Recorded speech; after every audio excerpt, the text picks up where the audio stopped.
Hello friends. आज का topic है हमारा क्लोरिनेशन का ही डिसइंफेक्शन, जो हमने पिछले क्लास में पढ़ा था। डिसइंफेक्शन में हमने अभी पहले इसके पहले माइनर मेथड्स ऑफ डिसइंफेक्शन पढ़े थे। आज हम पढ़ने वाले हैं मेजर मेथड ऑफ डिसइंफेक्शन। ठीक है, तो माइनर में हमने क्या क्या पढ़ा था, मैं आपको एक बार याद दिला देता हूँ। जैसे कि ओजोन से हम लोग किस प्रकार से डिसइंफेक्शन कर सकते हैं, है ना, ये मैंने आपको बताया था। इसके बाद पोटेशियम परमैंगनेट KMnO4 से हम लोग किस प्रकार से डिसइंफेक्शन कर सकते हैं, ये हमने डिटेल में पढ़ा था। इसके बाद हमने पढ़ा था कि फिजिकल डिसइंफेक्शन कैसे कर सकते हैं। फिजिकल डिसइंफेक्शन आप बॉइलिंग से कर सकते हो या किसी यूवी रेज से कर सकते हो, ठीक है। लेकिन हम लोग इसको प्रीफर नहीं करते हैं, क्यों? क्योंकि ये जो करना है, इतने huge amount of quantity of water को आप बॉइल नहीं कर सकते। बॉइल करोगे तो आपका जो रिसोर्स है, जो आप कोल है, जो आपका जो भी गैस वैस यूज होगा आग गर्म करने के लिए, वो ज्यादा आपको कॉस्टली पड़ सकता है, ठीक है। वैसे यूवी रेज भी आपका महंगा पड़ेगा, तो इसलिए अपन फिजिकल डिसइंफेक्शन ना करते हुए हम लोग क्या करते हैं, केमिकल डिसइंफेक्शन करते हैं। अब केमिकल डिसइंफेक्शन में भी दो प्रकार थे, माइनर मेथड और मेजर मेथड। माइनर में ozone, bye treatment of ozone and bye treatment of potassium permanganate से अपन डिसइंफेक्शन कर सकते हैं, ठीक है। तो इसके बाद आज का जो टॉपिक है, आज का टॉपिक है मेजर मेथड। आज अपन पढ़ने वाले हैं मेजर मेथड्स ऑफ डिसइंफेक्शन पढ़ने वाले हैं, ठीक है। क्या पढ़ेंगे आज? मेजर मेथड ऑफ डिसइंफेक्शन,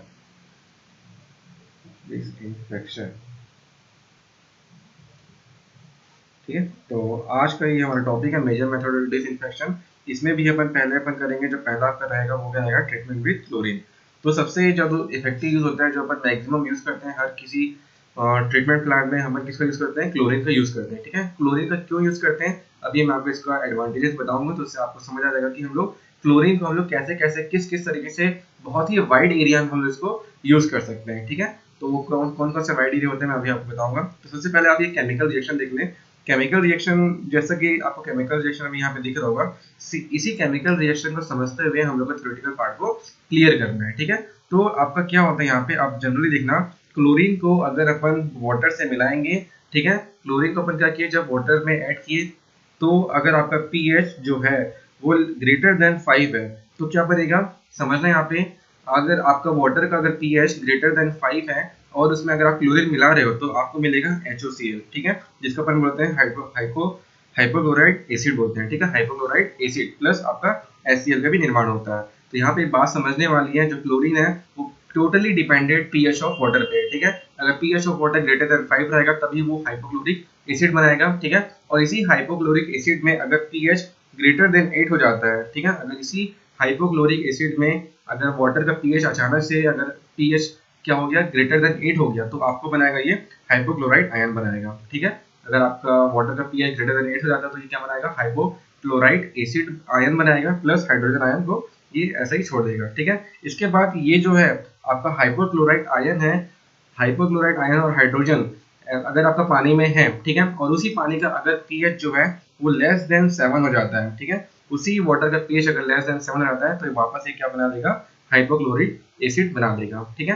तो बस यही आपको एक चीज समझना था, छोटा सा रिएक्शन है, इस मतलब ज्यादा ये कॉम्प्लिकेटेड रिएक्शन नहीं है, तो ये आपको समझ आ रहा होगा, ठीक है। सिंपल सा है, बस आपको क्लोरीन और H2O का यहाँ पर रिएक्शन कराया गया है, फिर HOCl का रिएक्शन कराया गया जिसमें कि पीएच पूरा पीएच पे डिपेंडेंट है, ठीक है। पीएच ग्रेटर देन 5 रहेगा तभी वो HOCl बनाएगा, और HOCl में अगर पीएच ग्रेटर देन 8 होगा तभी वो OCl माइनस बनाएगा, जिसे अपन हाइपोक्लोराइड आयन बोलते हैं, ठीक है।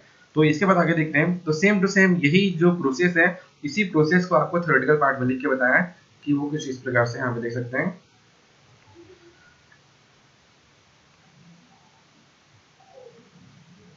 ठीक है। तो ये जो पहला रिएक्शन था आपका, पहला रिएक्शन क्या था, नॉर्मली जो अपन पहला रिएक्शन किए थे, नॉर्मल Cl2 प्लस आपका H2O से जब अपन रिएक्ट किए थे, और आपका पीएच जो है अगर वो ग्रेटर देन 5 था, तो क्या बन रहा था, यहाँ पे HOCl बन रहा था, ठीक है, HOCl यहाँ पे बन रहा था। तो यही HOCl जो बना है, इसी को अपन थ्योरेटिकल पार्ट में अपन इसी कैसे लिख सकते हैं, जैसे कि पढ़ना है यहाँ पे, chlorine reacts with water. Chlorine react with water at pH of greater than 5 to form highly unstable hypochlorous acid, ठीक है। hypochlorous acid को अपन क्या बोलते हैं, HOCl बोलते हैं, ठीक है। तो यहाँ पे वैसे लिखा हुआ है, अगर क्लोरीन का रिएक्शन अपन वाटर से कराते हैं जिसका वाटर का पीएच ग्रेटर देन 5 था, तो आपको क्या मिलता है, हाईली अनस्टेबल हाइपोक्लोरस एसिड मिलता है, ठीक है। फिर आगे अगर अपन हम लोग इसको और रिएक्ट कराएंगे, which further disassociate into hypochlorite ion at pH greater than 8 वही बता रहा हूँ, अगर pH ग्रेटर देन 8 था वाटर का, HOCl जब अपन HOCl अगर मिल जाता है वाटर में और pH ग्रेटर देन 8 बन जाता है तो क्या बनाता है ये OCl माइनस, जिसे अपन बोलते हैं हाइपोक्लोरस एसिड या हाइपोक्लोरस आयन इसे अपन बोलते हैं। ठीक है, तो हाइपोक्लोराइड आपका आयन बनाएगा, कब बनाएगा, जब pH ग्रेटर देन 8 होगा। ठीक है, और क्या हो सकता है, remains in the water at hypochlorous remains in at the water at hypochlorous acid if pH is less than 7। तो यहीं पे एक और रिएक्शन था, अगर pH of water less than वापस 7 हो जाएगा। ठीक है, pH of water less than वापस 7 हो जाएगा तो क्या होगा, ये वापस HOCl बना देता है। ठीक है, तो यही बस जो ऊपर जो रिएक्शन था, तो अगर आप वो रिएक्शन समझ जाते हो तो आप आराम से इस सोल्यूबल पार्ट को बना सकते हो। ठीक है, तो बस यही था इसमें। इसके बाद अपन देखते हैं। ठीक है, तो अभी आपको जितने भी यहाँ पे क्लोरीन देखने मिला है, कौन कौन सा क्लोरीन आपको देखने मिला है यहाँ पे, आपको अगर आपको जो देखने मिला है रिएक्शन पे, तो रिएक्शन पे आपको 2-3 क्लोरीन के फॉर्म आपको देखने मिले हैं। कौन कौन से, एक तो नॉर्मल क्लोरीन हो गया, ठीक है, और एक आपको हो गया HOCl, और एक हो गया आपका OCl माइनस। ये आपको क्लोरीन देखने मिल रहा है। इसी क्लोरीन को हम लोग बोलते हैं फ्री क्लोरीनेशन बोलते हैं। इसी को हम क्या बोलते हैं, free chlorine, freely available chlorine बोलते हैं। इसके क्या बोलते हैं, इसे अपन freely available,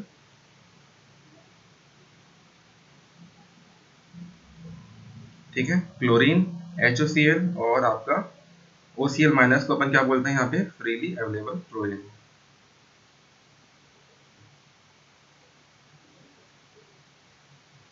freely available chlorine बोला जाता है। ठीक है, इसी का ही काम है, इसी फ्रीली अवेलेबल क्लोरीन का ही काम है डिसइंफेक्शन का। ठीक है, इसी फ्रीली अवेलेबल क्लोरीन का काम है डिसइंफेक्शन का। ठीक है, तो इस बात को सबने को समझना था कि ये फ्रीली अवेलेबल क्लोरीन जो हमारा बन रहा है रिएक्शन के बाद, इसी का काम है हमारा वाटर में डिसइंफेक्शन करने का। तो यही एक प्रकार क्या है, डिसइंफेक्टेंट्स है। तो ये चीज बस यहाँ पे लिखा हुआ है, इसको पढ़ के समझते हैं यहाँ पे। ठीक है, तो all the above this forms of chlorine, all the above this forms of chlorine, ठीक है, मॉलिक्यूलर क्लोरीन जो नॉर्मल Cl2 था, HOCl हाइपोक्लोरिक एसिड एंड आपका hydrochloric ion known as a freely available chlorine is responsible for the disinfection of water. ठीक है, तो आपका HCl2 जो आपका क्लोरीन है, HOCl और OCl माइनस को अपन क्या बोलते हैं, हाई फ्रीली अवेलेबल क्लोरीन बोला जाता है। ठीक है, तो ये आपको समझना है, ये ऑडिटेड क्वेश्चन आ सकता है या बार बार पूछ सकते हैं कि फ्रीली अवेलेबल क्लोरीन अपन किसको इसको बोलते हैं। तो आप बता सकते हो कि Cl2, HOCl and OCl minus को हम क्या बोलते हैं, फ्रीली अवेलेबल क्लोरीन बोलते हैं। ठीक है, तो ये आपको क्लियर हो गया होगा यहाँ पे। इसके बाद देखेंगे, ठीक है, इसके बाद आगे वाले थोड़े देखते हैं इन तीनों केमिकल में से। ठीक है, इन जो अभी अपन 3 केमिकल पढ़े हैं यहाँ पे अलग अलग, एक था आपका Cl2 नॉर्मली, और था आपका यहाँ पे क्या था, और था यहाँ पे HOCl, ठीक है, और एक था आपका OCl माइनस। तो इन तीनों में से सबसे जो खतरनाक केमिकल होता है, जो वाटर पे बहुत ही ज्यादा इफेक्ट करता है, वो कौन सा होता है, HOCl होता है। ठीक है, तो HOCl जो होता है सबसे खतरनाक केमिकल होता है, जो कि वाटर में डिसइंफेक्शन के लिए पाया जाता है। ठीक है, तो अपन HOCl का अगर अपन ज्यादा अमाउंट मिलाते हैं तो ज्यादा अच्छे तरीके से डिसइंफेक्शन होने के चांसेस होता है। लेकिन अपन वाटर की क्वालिटी को देखते हुए हम लोग वहाँ पे क्लोरीन का इस्तेमाल करेंगे, चाहे वो Cl2 हो, चाहे वो HOCl हो या OCl माइनस, वो डिपेंड करता है किस पे, ये पूरा का पूरा डिपेंडेंट है pH ऑफ वाटर पे। ठीक है, अगर pH of water greater than 5 है तब क्या होगा, क्या बनेगा, और pH of water greater than 8 है तो कुछ और बन सकता है, और लेस देन 7 है तो कुछ और बनेगा। तो ये पूरा किस पे डिपेंडेंट है, आपका pH ऑफ वाटर पे। तो जैसे जैसे pH चेंज होते जाएगा वैसे वैसे ये क्लोरीन का जो फॉर्म है वो भी चेंज होते जाएगा। ठीक है, और वो अलग अलग तरीके से आपका वाटर पे काम करते जाता है। क्लियर है यहाँ तक का, तो वही चीज यहाँ पर बस लिखा हुआ था, इसको हम पढ़ सकते हैं। Out of this 3 forms of chlorine, hypochlorous acid जिसे अपन HOCl बोलते हैं, is the most destructive reagent. ठीक है, यही सबसे खतरनाक मोस्ट डिस्ट्रक्टिव रिएजेंट होता है, 80 times more effective than the hypochloride ion. ठीक है, तो यहाँ पे आप इसको ऐसे समझ सकते हैं, HOCl is equal to 80 into OCl minus. ठीक है, आप इसको इस तरीके से रिलेट कर सकते हो। तो एक HOCl कितने OCl माइनस के बराबर है, 80 टाइम्स मोर देन आपका बराबर है, 80% OCl माइनस के बराबर है। ठीक है, तो यही चीज बस यहाँ पे लिखा हुआ है, अगर आप इसको याद करोगे तो आपको ये चीज याद हो जाएगा। ठीक है, तो HOCl जो होता है वो 80 times more effective than the hypochloride ion होता है। ठीक है, इस प्रकार से इसको समझ सकते हैं। इसके बाद आगे देखते हैं।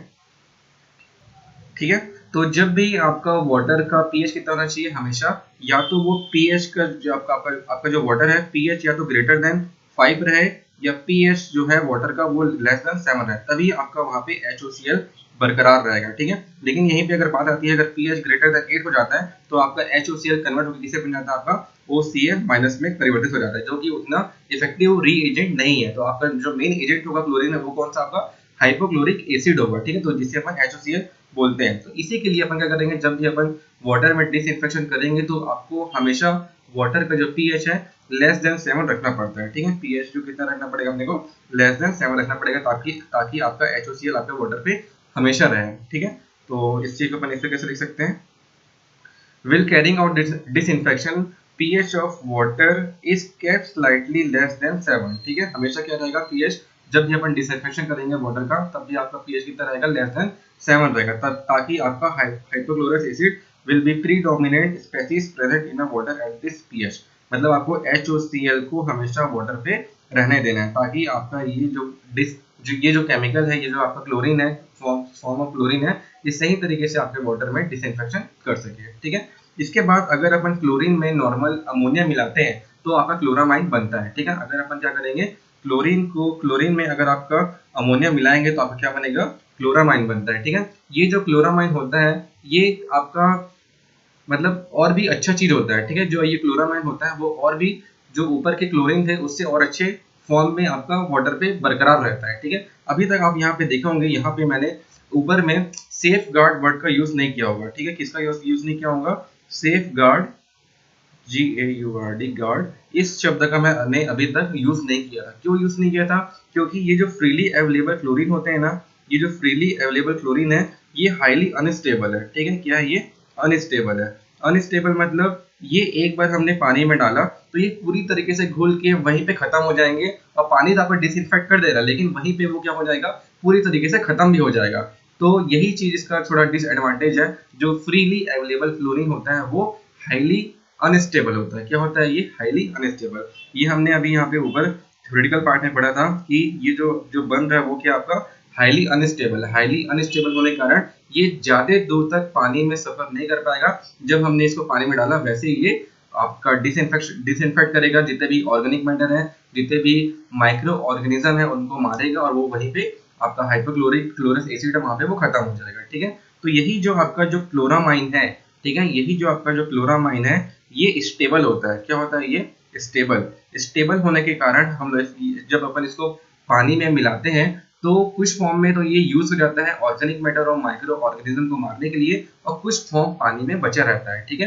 पानी में अगर ये केमिकल बचा रहेगा तो आगे भी अगर कहीं पे माइक्रो ऑर्गेनिज्म बनता है, ठीक है, ऑर्गेनिक मैटर आते हैं तो उस टाइम भी उसको ये बाद में मार सकता है, ठीक है। तो इसलिए हम जो क्लोरामाइन होता है इसे अपन क्या बोलते हैं, सेफ गार्ड भी बोला जाता है, ठीक है। क्लोरामाइन क्या है, एक प्रकार का सेफ गार्ड है, ठीक है। तो ये समझना है क्लोरामाइन क्या एक प्रकार का सेफ गार्ड है। तो यही एक रिएक्शन है, इस रिएक्शन को आप समझ सकते हैं। रिएक्शन क्या है, क्लोरीन में जब अपन अमोनिया को मिलाएंगे और जब वाटर का pH कितना रहेगा, ग्रेटर देन 7.5 रहेगा, तो आपको मिलेगा मोनोक्लोरामाइन।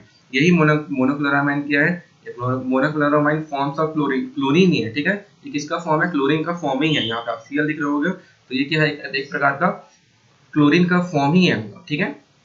तो इसका थ्योरेटिकल पार्ट मैं आपको दिखाता हूँ, थ्योरेटिकल पार्ट में इसका और अच्छे से आपको समझ आएगा, ठीक है। और भी रिएक्शन है उसको भी मैं आपको एक एक करके बताऊंगा। तो यहाँ पे इसी को समझिए, जो भी अभी मैं आपको बताया हूँ ना सब यहाँ पे अच्छे तरीके से लिखा हुआ है, ठीक है। तो chloramine are combined form of chlorine.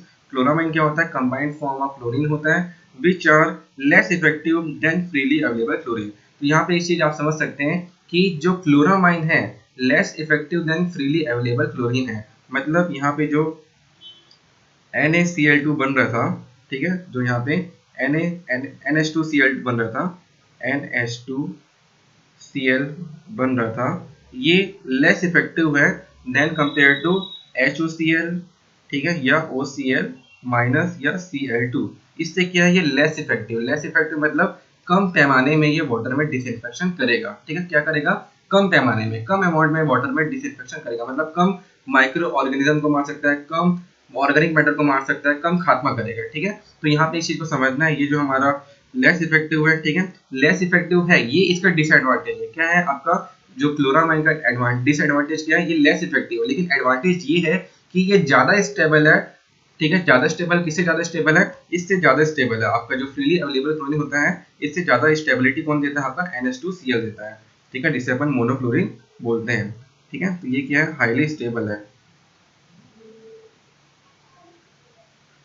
तो यहाँ पे क्या लिखेंगे, स्टेबल में अगर कंपैरिजन करेंगे तो आप इस प्रकार से इसको समझ सकते हैं, HOCl या OCl माइनस, ठीक है, या Cl2।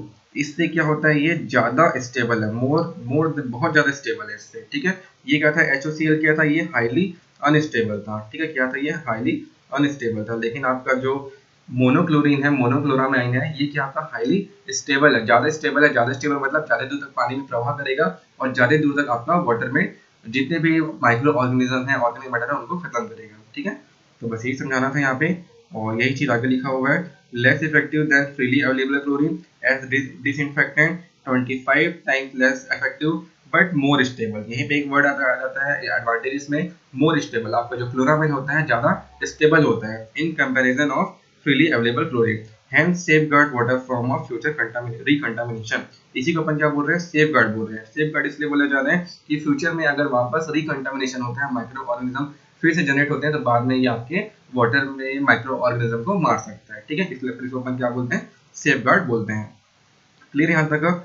इसके बाद देखेंगे, ठीक है, इसके बाद सेकंड रिएक्शन पढ़ना। सेकंड रिएक्शन में क्या लिखा हुआ है, इसी मोनोक्लोरामाइन में, ठीक है, इसी मोनोक्लोरामाइन में अगर आप वापस Cl2 मिलाते हो और जब आपका वाटर का जो pH है वो 5 to 6.5 है, तो आपको मिलता है डाइक्लोरामाइन, ठीक है। आपको क्या मिलता है, अगर आप मोनोक्लोरामाइन में अगर आप वापस क्लोरीन मिलाओगे, जब वाटर का pH कितना रहेगा, 5 से 6.5 रहेगा, तो आपको मिलेगा डाइक्लोरामीन। ये डाइक्लोरामीन भी क्या होता है, एक प्रकार का स्टेबल फॉर्म ऑफ क्लोरीन है, जो कि आपका जब ये स्टेबल फॉर्म में रहेगा, प्रेजेंट रहेगा वाटर पे, जब तक पीएच जो है वाटर का वो लेस देन 7 रहेगा, ठीक है। अगर पीएच वाटर का लेस देन 7 रहेगा, तभी ये आपका वाटर पे प्रेजेंट रहेगा और ये आपका स्टेबल रहेगा, ठीक है। तो ये चीज आपको समझना था। डाइक्लोरामीन क्या होता है, डाइक्लोरामीन एक प्रकार का यहाँ पे भी डिसइंफेक्टेंट है, और डिसइंफेक्टेंट वाटर पे प्रेजेंट कब रहेगा, जब pH of water less than 7 रहेगा, तभी ये वाटर पे प्रेजेंट रहता है, ठीक है। तो इसको थ्योरेटिकल पार्ट में आप ऐसा लिख सकते हो। जो डाइक्लोरामीन होता है, dichloramine is predominant species present in water of pH of less than 7, ठीक है। पीएच लेस देन 7 रहेगा, तभी आपका वाटर पे ये प्रेजेंट रहेगा, ठीक है। इसके बाद जो डोज है, ठीक है, जो क्लोरीन का डोज है, क्लोरीन का डोज हम कितना डालें, ठीक है, तो वही उसी के बारे में, आप कितना भी क्लोरीन डाल सकते हो, ठीक है। बस आपको ये चीज समझना है कि क्लोरीन हम कितना भी डालें, लेकिन आफ्टर 10 मिनट, ठीक है, 10 मिनट बाद उसमें 0.2 मिलीग्राम पर लीटर क्लोरीन बचा हुआ रहना चाहिए हमेशा, ठीक है।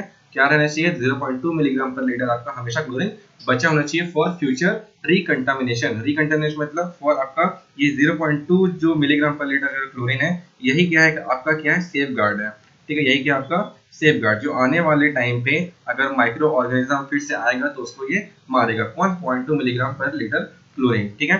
तो बस यही चीज आपको समझना है यहाँ पे कि the chlorine dose added in the water should be such that residual मतलब बचा कुचा, ठीक है, रेसिडुअल मतलब बच जाना चाहिए। कितना बच जाना चाहिए, 0.2 मिलीग्राम पर litre after the quantity period of 10 minute is left in the water, ठीक है। तो ये बस आपको समझना था कि हम क्लोरीन कितना भी डालें, इतना डालना है कि 10 मिनट बाद 0.2 मिलीग्राम लीटर आपका 0.2 मिलीग्राम पर लीटर जो क्लोरीन है वो वाटर पे बचा हुआ रहना चाहिए, ठीक है। रेसिडुअल फॉर्म में आपका होना चाहिए, हमको इतना क्लोरीन डालना है, ठीक है। तो ये अपन आगे समझेंगे अपन किस किस प्रकार से क्लोरीन डाल सकते हैं। इसके बाद जो क्लोरीन होता है, ये हमारे जो माइक्रो ऑर्गेनिज्म के एंजाइम्स हैं, ठीक है, माइक्रो ऑर्गेनिज्म के एंजाइम्स हैं, उन्हें ये इनएक्टिव कर देता है। इनएक्टिव करने के कारण ही आपका माइक्रो ऑर्गेनिज्म और आगे बढ़ नहीं पाता और वो आसानी से मर जाता है, मतलब डिसइंफेक्ट हो जाता है। क्लियर है। तो बस इसको आप इस तरीके से लिख सकते हो। जो क्लोरीन होता है, chlorine is assumed to inactivate the enzymes. क्या बोला है यहाँ पे, inactivate the enzymes of the microorganism required to carry out the metabolism, ठीक है। तो ये क्या करेगा, जो क्लोरीन है, जैसे कि आपका ओजोन था और जो आपका K-4 था, वो क्या कर रहा था, जो ऑर्गेनिज्म है, ठीक है, माइक्रो ऑर्गेनिज्म है, उसके सेल वॉल को अफेक्ट कर रहा था, ठीक है, उसको क्या कर रहा था, सेल वॉल को अफेक्ट कर रहा था। इसको अपन क्या बोलते थे, सेल वॉल बोलते थे, है ना। तो ये सेल वॉल को क्या कर रहा था, वो अफेक्ट कर रहा था। लेकिन जो आपका क्लोरीन है, क्लोरीन क्या कर रहा है, इसके जो एंजाइम्स है, एंजाइम्स को ये इनएक्टिवेट कर रहा है, ठीक है, मतलब डीएक्टिवेट कर रहा है, इनएक्टिवेट या डीएक्टिवेट कर रहा है। क्लियर है यहाँ तक का। तो इस प्रकार से अपन इस चीज को समझ सकते हैं, ठीक है। इसके बाद एक टॉपिक आता है क्लोरीनेशन में, फॉर्म्स ऑफ क्लोरीनेशन, ठीक है, forms of chlorine.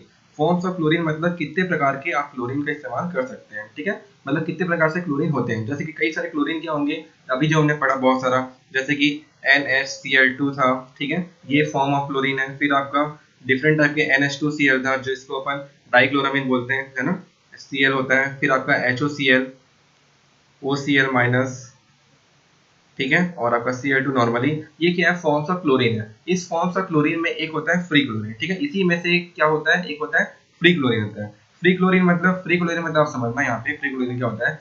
Free chlorine एक ऐसा क्लोरीन है जब हम उसको वाटर पे डालते हैं तो आपका किसी भी प्रकार का स्लज नहीं बचता है, ठीक है। स्लज मतलब किसी भी प्रकार का वहाँ पे कुछ भी कचरा नहीं बच रहा है। जैसे कि एक वाटर टैंक था, ठीक है, इस वाटर टैंक में हमने क्लोरीन का एक गोली डाल दिया या कुछ लिक्विड डाल दिया, है ना, या क्लोरीन का गैस डाल दिया, तो ये सब डालने पे सॉलिड फॉर्म में डाल दिए, या तो अपने सॉलिड फॉर्म में डाल दिए या आप उसे लिक्विड फॉर्म में डाल दिए, ठीक है, या आप उसे गैस फॉर्म में भी डाल दिए।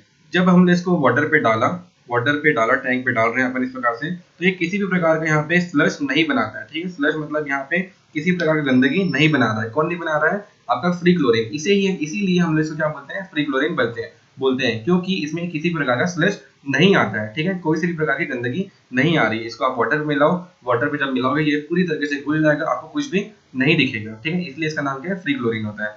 तो जो फ्री क्लोरीन होता है, यहाँ पे पढ़ेंगे, फ्री क्लोरीन होता है वो किस फॉर्म में हो सकता है, या तो सॉलिड फॉर्म में हो सकता है, या लिक्विड फॉर्म में हो सकता है, या गैस के फॉर्म में हो सकता है। लेकिन जनरली हम लोग इसको लिक्विड फॉर्म में यूज करते हैं, ठीक है। अगर आप वाटर ट्रीटमेंट प्लांट में यूज कर रहे हो, इसका जो यूज है, फ्री क्लोरीन का जो यूज है, इसका यूज किस में करेंगे, अपन लिक्विड फॉर्म में इसका यूज करेंगे। लिक्विड फॉर्म में यूज करने से ज्यादा आसानी से वाटर पे ये मिल जाएगा, ठीक है। इसके बाद अपन देखेंगे chlorine is generally added in liquid form to carry out the disinfectant of water, ठीक है। इसके बाद इसमें इंपॉर्टेंट चीज ये है, जो ये फ्री क्लोरीन होता है, ठीक है, ये जो फ्री क्लोरीन है, ये हाईली ससेप्टेबल टू टेम्परेचर होता है। क्या होता है ये, हाईली ससेप्टेबल टू टेम्परेचर, मतलब टेम्परेचर के चेंजेस से इस क्लोरीन पे प्रभाव पड़ता है, ठीक है। समझ रहे हो, अगर टेम्परेचर ज्यादा हुआ तो इससे प्रभाव पड़ेगा, टेम्परेचर कम हो तो भी आपकी क्लोरीन में प्रभाव पड़ सकता है। अब जो प्रभाव हो रहा है वो कैसे प्रभाव पड़ेगा, मतलब अगर आपका क्लोरीन, अगर हमने पानी में मिलाया और उस पानी का टेम्परेचर अगर लेस देन 10 डिग्री सेंटीग्रेड हो गया, तो ये जो क्लोरीन है वो क्या हो जाएगा, जम जाएगा। ये जो क्लोरीन है आपका जम जाएगा, और जब ये जम जाएगा पाइप पे, ठीक है, आपका ये अगर ये आपका जो क्लोरीन है, ये आपका अगर पाइप पे जम जाएगा तो क्या करेगा, ये वाटर को चोक कर देगा। यहाँ पे आपका पानी, आपका क्लोरीन जम गया और वाटर को ये क्या करेगा, यहाँ पे चोक कर देगा, वाटर जा नहीं पाएगा आगे, तो आपका जो सप्लाई है डिस्ट्रीब्यूशन सिस्टम पे वो रुक सकता है, ठीक है। या अगर यही आपका जो फ्रीज वाला जो क्लोरीन है, ये अगर ज्यादा बड़ा बन गया, ठीक है, अगर ये ज्यादा बड़ा यहाँ पे बन जाता है, तो आपका जो पाइप है, पाइप भी क्या हो सकता है, आपका ब्रेक हो सकता है, पाइप क्या हो जाएगा, ब्रेक हो जाएगा। तो ये समस्या आती है हमारे फ्री क्लोरीन के साथ, ठीक है। तो ये चीज आपको समझना था। तो यहाँ पे यही चीज लिखा हुआ है बहुत अच्छे तरीके से, chlorine is highly temperature susceptible, ठीक है, मतलब ज्यादा प्रभाव पड़ता है इसको टेम्परेचर से। Chlorine freeze it temperature falls down 10 degree centigrade, ठीक है, लीडिंग टू, इसके कारण क्या होगा, अगर आपका temperature less than 10 degree centigrade होगा तो आपका जो क्लोरीन है वो जम जाएगा, और जमने के कारण इसमें होगा choking of distribution pipe and burns the container in which it is stored above 92 degree centigrade, ठीक है। तो एक चीज तो मैं बता दिया कि अगर लेस देन 10 डिग्री सेंटीग्रेड है तो आपका क्लोरीन जम जाएगा, और जम जाएगा तो आपका जो डिस्ट्रीब्यूशन सिस्टम में पानी को चोक कर देगा, या डिस्ट्रीब्यूशन सिस्टम का पाइप टूट सकता है। और यही बात अगर टेम्परेचर इसका ग्रेटर देन 92 डिग्री सेंटीग्रेड होगा तो ये जल जाएगा, ठीक है, पूरा गर्म हो जाएगा। गर्म होने से आपका जितना भी कंटेनर जहां हमने क्लोरीन को रखा हुआ है वो क्या हो जाएगा, पूरी तरीके से जल जाएगा, ठीक है।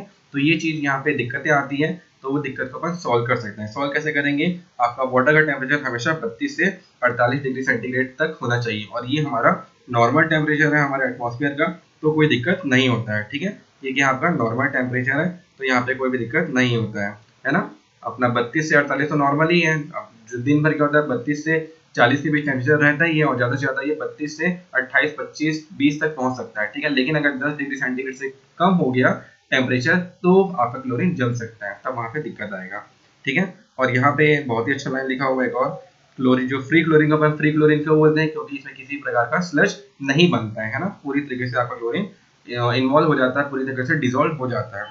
तो chlorine does not form sludge will carrying out disinfection nor its quality get deteriorated with storage, ठीक है, deteriorated with the storage। तो मेन काम ये था कि यहाँ पे क्लोरीन का किसी भी प्रकार का स्लज नहीं बनता है, ठीक है। इसके बाद जो नेक्स्ट फॉर्म ऑफ क्लोरीन है वो है आपका हाइपोक्लोराइड्स और ब्लीचिंग पाउडर। सेकेंड टाइप का जो आपका जो फॉर्म है क्लोरीन का वो क्या है, हाइपोक्लोराइड्स एंड ब्लीचिंग पाउडर। तो यहाँ पे आप से देख सकते हैं हाइपोक्लोराइड्स और ब्लीचिंग पाउडर है। यहाँ पे किसी प्रकार का फ्री क्लोरीन वर्ड का इस्तेमाल आप लोग नहीं देखोगे। क्यों नहीं देखोगे? फ्री क्लोरीन वर्ड का इस्तेमाल हमने कहाँ किया था, जहाँ पे किसी प्रकार का स्लश नहीं बन रहा था। तो यहाँ पे इस वर्ड का कहीं पे भी इस्तेमाल नहीं किया गया, मतलब यहाँ पे स्लश बनेगा। स्लश मतलब जब हम हाइपोक्लोराइड्स या ब्लीचिंग पाउडर वाटर पे डालेंगे तो कुछ अमाउंट ऑफ स्लश बनेगा। स्लश मतलब होता है नॉर्मली कीचड़, ठीक है। एक प्रकार कुछ वहाँ पे जम जा रहा है बॉटम पे, कुछ उसका लेयर जम जाता है ब्लीचिंग पाउडर का या हाइपोक्लोराइड्स का, कुछ ना कुछ वाटर पे रिमेन्स रहता है, ठीक है। डिजोल्व पूरी तरीके से नहीं होता, वही आपका स्लश बनाता है। क्लियर है यहाँ तक का? तो इसको देखते हैं, पढ़ते हैं, ठीक है। तो थ्योरेटिकल पार्ट पढ़ते हैं इसका। अब एग्जाम आए तो हम क्या लिख सकते हैं।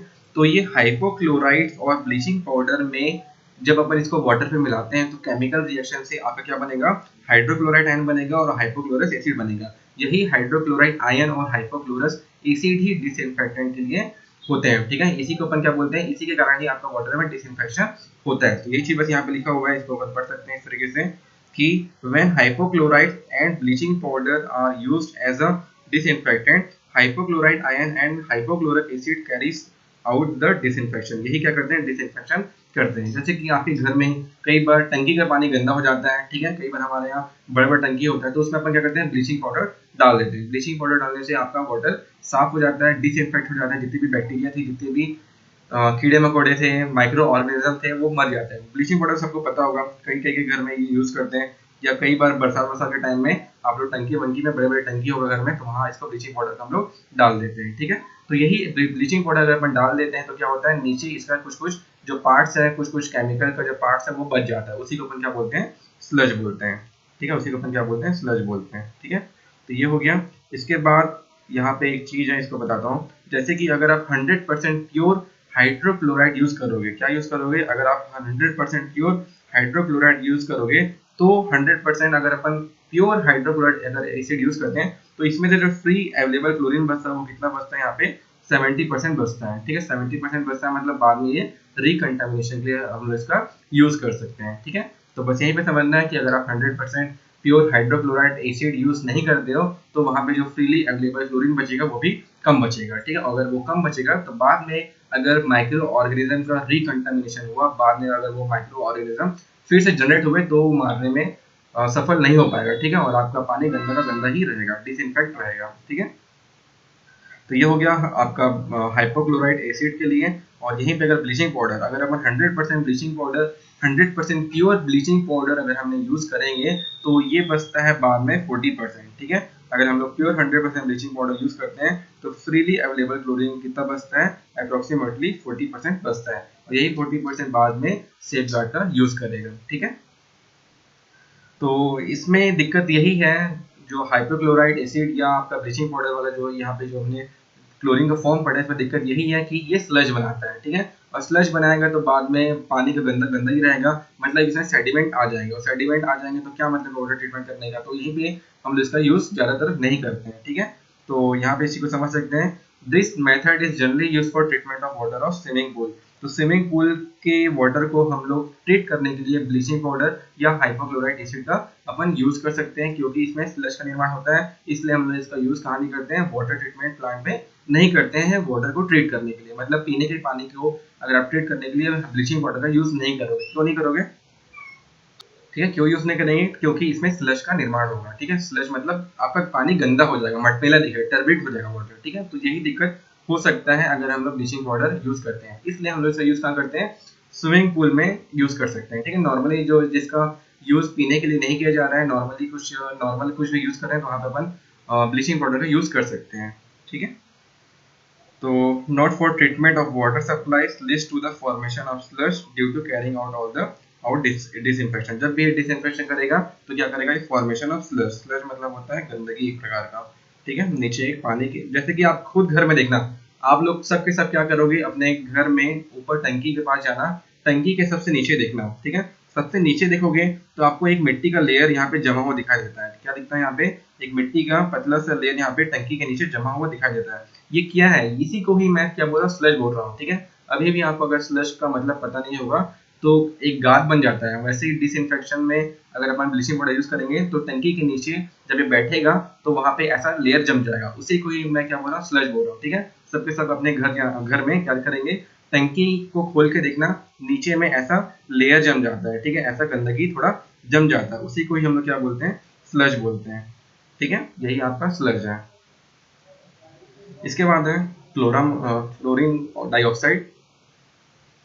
ठीक है, इसके बाद है आपका क्लोरीन डाइऑक्साइड। ठीक है, क्लोरीन डाइऑक्साइड कब बनता है, जब आपका सोडियम क्लोरेट में अगर हमने क्लोरीन मिलाएंगे, सोडियम क्लोरेट में अगर आप क्लोरीन मिलाते हो तब आपको क्या मिलता है, क्लोरीन डाइऑक्साइड मिलता है। ठीक है, ये क्लोरीन डाइऑक्साइड बहुत ही बेहतरीन स्ट्रॉन्ग ऑक्सीडाइजिंग एजेंट होता है। ठीक है, बहुत ही बेहतरीन ऑक्सीडाइजिंग एजेंट होता है। इस ऑक्सीडाइजिंग एजेंट होने के कारण जितने भी हमारे वाटर पे ऑर्गेनिक मैटर होते हैं, जितने भी आपके ऑर्गेनिक मैटर हैं और माइक्रो ऑर्गेनिज्म है, उन्हें ये सही तरीके से बहुत ही जल्दी तरीके से खत्म कर देता है। ठीक है, मतलब स्ट्रॉन्ग ऑक्सीडाइजिंग एजेंट है, इसलिए क्या कर रहा है, ये आपका हाईली आपका ऑर्गेनिक मैटर या माइक्रो ऑर्गेनिज्म को सही तरीके से खत्म कर दे रहा है, रिमूव कर दे रहा है। ठीक है, तो क्योंकि ये बहुत ही अच्छा ऑक्सीडाइजिंग एजेंट है, बहुत ही ज्यादा हाईली इफेक्टिव है। क्या है ये, बहुत ही ज्यादा हाईली इफेक्टिव है।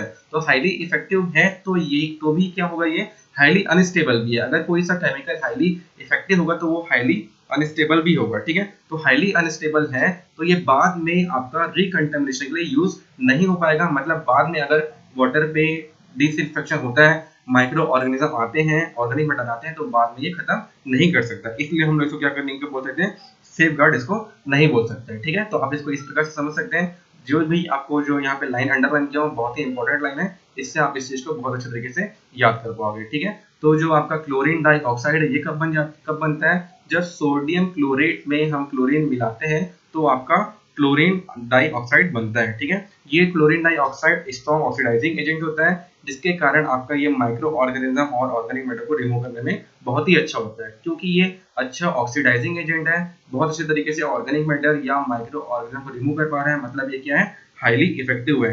हाईली इफेक्टिव होने के कारण ये हाईली अनस्टेबल भी है, और हाईली अनस्टेबल मतलब ये ज्यादा टाइम तक पानी में नहीं रहेगा। ठीक है, जैसे ही डालेंगे वैसे ये केमिकल वाटर पे यूज होगा, यूज से आपका ऑर्गेनिक मैटर माइक्रो ऑर्गेनिज्म मर जाएगा, लेकिन बाद में इसका यूज नहीं हो सकता है। ठीक है, मतलब इसमें किसी प्रकार का रेसिडुअल क्लोरीन नहीं बचता है। ठीक है, रेसिडुअल क्लोरीन नहीं बचता, पूरी तरीके से यूज हो जाता है। ठीक है, इसलिए हम इसको क्या नहीं बोलते हैं, सेफ गार्ड नहीं बोलते हैं बाद में रिकंटामिनेशन के लिए। क्लियर यहाँ तक का, तो ये था आपका क्लोरीन डाइऑक्साइड के बारे में।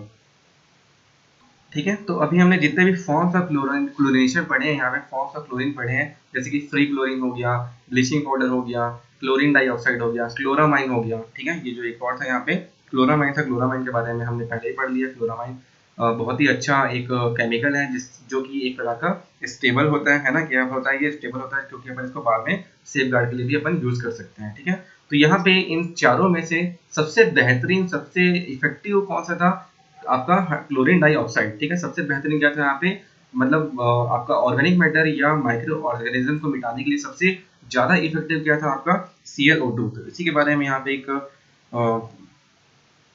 इक्वेशन बना हुआ है। ठीक है, ऐसा इक्वेशन है, अपन इसको इस तरीके से कंपैरिजन कर सकते हैं इसका। ठीक है, इफेक्टिव इन डिसइंफेक्शन, तो इफेक्टिव इन डिसइंफेक्शन में ग्रेटर सबसे बेहतरीन जो ClO2 करता है आपका, है ना, सबसे बेहतरीन आपका क्या करता है, ClO2 आपका जितने भी ऑर्गेनिक मैटर या आपका माइक्रो ऑर्गेनिज्म में सबसे ज्यादा ये इफेक्टिव होता है। ठीक है, फिर आपका क्लोरीन डाइऑक्साइड के बाद होता है आपका हाइपोक्लोरस एसिड, हाइपोक्लोरस एसिड के बाद होता है क्लोरामाइन, और लास्ट में जो सबसे कम इफेक्टिव है वो हाइड्रोक्लोराइड आयन है। ठीक है, तो ये भी आपका बहुत ही इंपॉर्टेंट ये एक